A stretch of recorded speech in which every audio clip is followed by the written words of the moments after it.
ભુજ નગરપાલિકાએ ચોમાસા પહેલા નાળાઓની સફાઈ કરી ગટરની સફાઈ કરીને દાવો કર્યો કે વરસાદમાં પાણી ભરાશે નહીં, પરંતુ વરસાદ પહેલા ભુજમાં ગટરના પાણીના તળાવ ભરાઈ ગયા છે। કોમર્સ કોલેજ ચોકડીથી રઘુવંશી સુધીના માર્ગ પર ગટરની લાઇન પાથરવા માટે નગરપાલિકાએ આખો રોડ ખોદીને રાખ્યો છે, જેથી લોકોની અવરજવર પર છેલ્લા 3 મહિનાથી રોક આવી છે। વૈકલ્પિક રસ્તા માટે લોકો ગોગાટી હાઉસની બાજુમાં મેદાનમાંથી પ્રાથમિક શાળાની બાજુમાંથી પસાર થાય છે, પરંતુ ગોગાટી હાઉસની બાજુમાં ખુલ્લી જમીન પર ગટરના પાણી ભરાઈ જતા તળાવ સર્જાયું છે। ઘૂંટણ સુધીના પાણી ભરાઈ ગયા છે। શાળામાંથી વિદ્યાર્થીઓને જવું હોય કે અન્ય સ્થાનિકોને અવરજવર કરવી હોય તો ગણેશનગરથી પેન્થર મોલ અથવા સંસ્કારનગરમાંથી બહાર નીકળવું પડે તેવી પરિસ્થિતિ સર્જાઈ છે।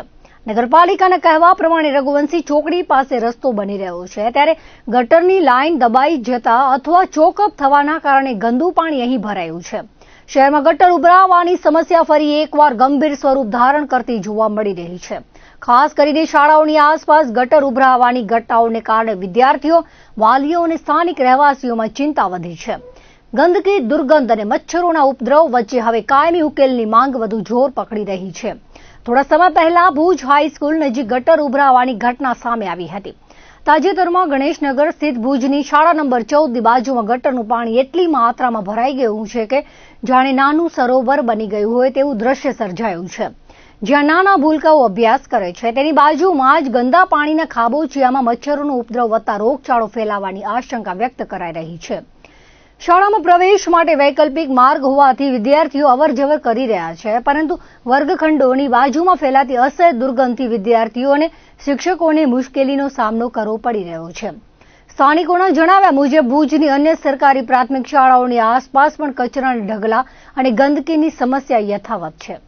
શહેરના અનેક વિસ્તારોમાં ગટરનું પાણી પીવાના પાણીની લાઇનમાં ભળી જવાની ફરિયાદો પણ વારંવાર સામે આવી રહી છે, જેના કારણે લોકોમાં આરોગ્ય અંગે ચિંતા વધી છે।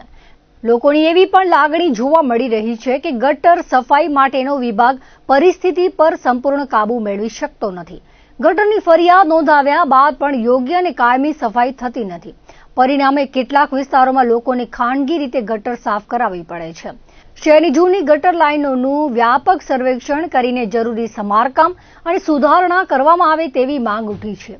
આબોડીના નગરપતિ અને નગરસેવકોની ટીમ કાર્યરત બન્યા બાદ શહેરના લોકોમાં વિકાસ અને સુવિધાઓ અંગે નવી આશા જાગી છે।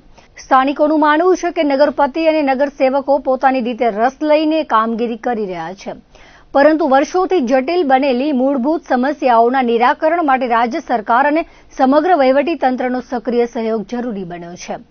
ભુજના લોકો આજે પણ કૃષ્ણાજી પુલનું કામ પૂર્ણ થવાની, સિટી બસ સેવા શરૂ થવાની તેમજ ગટર અને પાણીની સમસ્યાનો કાયમી ઉકેલ આવવાની રાહ જોઈ રહ્યા છે। શહેરમાં ધીમે ધીમે પરિવર્તનના સંકેતો જોવા મળી રહ્યા હોવા છતાં ગટર, પીવાનું પાણી અને શહેરી સ્વચ્છતા જેવા મૂળભૂત પ્રશ્નોના અસરકારક ઉકેલ વિના લોકોની મુશ્કેલીઓ ઓછી થવાની શક્યતા ઓછી છે। સ્થાનિકોના જણાવ્યા મુજબ કુમળા બાળકો જ્યાં ભણે છે તે ગણેશનગર શાળા, પ્રાથમિક શાળા ગટરના પાણીથી ભરાઈ જતા બાળકોને ભયાનક રોગચાળાની ભીતિ છે। શહેરમાં દૂષિત પાણી આવવા વિશે ભુજના નગરપતિ શીતલ શાહનો સંપર્ક કરતા તેમણે કહ્યું હતું કે તેમને સમગ્ર ભુજમાંથી હાલમાં ફરિયાદ મળી રહી છે, પરંતુ તેમાં મોટા ભાગે ગટરનું પાણી નહીં પરંતુ મેલું આવતું હોવાની ફરિયાદ મળી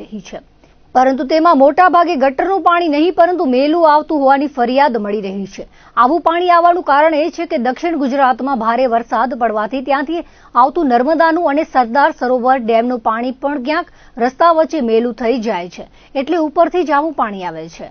ક્યાં ગટર લાઇનનો પ્રશ્ન હશે ત્યાં ફરિયાદ મળતા અથવા તેમની સતત ભુજની નગરચર્યા દરમિયાન જાણ થતા તરત જ તેમના પ્રયત્નો કરવામાં આવે છે। સિટી બસ અને કૃષ્ણાજી પુલના પ્રશ્નો માટે પણ તેઓ સતત જાગૃત છે અને આ પ્રશ્નો પણ નિર્ણાયક તબક્કા તરફ જઈ રહ્યા છે।